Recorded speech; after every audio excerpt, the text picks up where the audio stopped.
امام مسجد کی بددعا کا اثر۔ ہر مسجد میں 3-4 ایسے بندے لازمی ہوتے ہیں جو امام کے ساتھ مفت کی دشمنی پالتے ہیں۔ مسجد کا امام ہونا بھی عجیب منصب ہے۔ کوئی بھی شخص امام پر اعتراض کر سکتا ہے اور کوئی بھی ڈانٹ ڈپٹ کا حق رکھتا ہے۔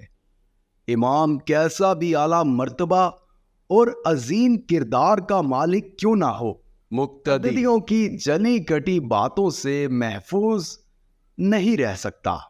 حضرت سعد بن ابی وقاص کو دیکھیے، جلیل القدر صحابی ہیں، پہلے اسلام لانے والوں میں سے ہیں اور عشرہ مبشرہ میں سے ہیں۔ رسول اللہ جنہیں اپنا ماموں فرما رہے ہیں، ان کے حق میں قرآن کی آیتیں نازل ہو رہی ہیں۔ واحد ایسے صحابی ہیں جن کے لیے رسول اللہ نے اپنے والد اور والدہ کو جمع کرتے ہوئے فرمایا، تجھ پہ میرے ماں اور باپ قربان، جن کے دل میں کسی مسلمان کے لیے بغض اور حسد نہ تھا، مستجاب الدعوات تھے، رسول اللہ کی معیت میں تمام تر غزوات میں شریک ہوتے ہیں، راہ خدا کے پہلے تیر انداز ہیں۔ خود رسول اللہ آپ کو سالار لشکر مقرر فرما کر خرار کی جانب روانہ فرماتے ہیں۔ آپ کے ہاتھ پر بہت سی فتوحات ہوئی، لیکن جب امارت کوفہ کے دوران مسلح امامت پر کھڑے ہوتے ہیں تو کوفہ والوں کے اعتراضات کا محور بن جاتے ہیں۔ کوفہ والے حضرت عمر فاروق کو شکایات بھجواتے ہیں، اور ان میں ایک شکایت یہ بھی ہوتی ہے کہ سعد بن ابی وقاص نماز ٹھیک نہیں پڑھاتے۔ وہ شخص جس نے نماز اللہ کے نبی سے سیکھی، اس شخص کی نماز پر دیہاتیوں کا اعتراض بالکل آج کل جیسے حالات کا منظر پیش کر رہا ہے۔ آج کے ائمہ نے نماز اگرچہ براہ راست رسول اللہ سے نہیں سیکھی، مگر رسول اللہ کے اقوال سے سیکھی ہے۔ ان علماء کو نشانہ تنقید بنایا جاتا ہے۔ بہرحال جب حضرت سعد بن ابی وقاص کی شکایت حضرت عمر فاروق تک پہنچتی ہے تو حضرت عمر فاروق تحقیق احوال کے لیے محمد بن مسلمہ اور عبداللہ بن ارقم کو بھیجتے ہیں، جو ایک مسجد میں جا کر حضرت سعد بن ابی وقاص کے بارے میں پوچھتے ہیں۔ حیرت کی بات ہے کہ شکایات کوفہ سے چل کر مدینہ پہنچی، لیکن محمد بن مسلمہ اور عبداللہ بن ارقم جس سے بھی سوال کرتے تھے تو جواب میں حضرت سعد بن ابی وقاص کی تعریف ہی سننے کو ملتی ہے۔ ایک مسجد میں جا کر پوچھا، لیکن کسی کی طرف سے کوئی اعتراض موصول نہیں ہوا۔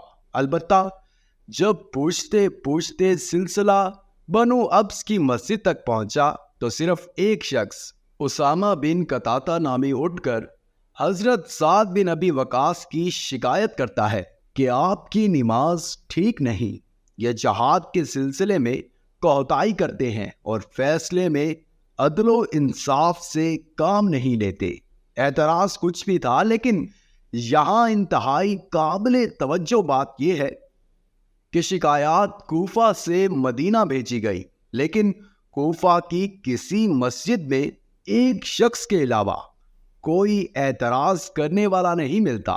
یہ حقیقت تاریخ کا حصہ اور لائق اعتماد کتب میں موجود ہے کہ جانچ پڑتال کے دوران صرف ایک ہی ایسا آدمی ملا جسے حضرت سعد بن ابی وقاص پر اعتراض تھا، لیکن شکایات مدینہ بھجوائی گئی اور یہ تاثر دیا گیا کہ اگر حضرت سعد بن ابی وقاص کو معزول نہ کیا گیا تو فتنہ اور فساد کا اندیشہ ہے، اور پھر حضرت عمر فاروق نے حضرت سعد بن ابی وقاص کو معزول بھی کر دیا۔ اس حقیقت کے پیش نظر یہ کہنا ہرگز بیجا نہ ہوگا کہ بعض اوقات صرف 1-2 افراد کو امام سے شکایت ہوتی ہے، لیکن ان کا پروپیگنڈا اتنا شدید ہوتا ہے کہ وہ دوسروں کو یہ باور کروانے میں کامیاب ہو جاتے ہیں کہ یہ شخص اس منصب کے لائق نہیں۔ میں اس مقام پر پروپیگنڈا کرنے والوں کو دل کے کانوں سے متوجہ ہونے کی دعوت دوں گا۔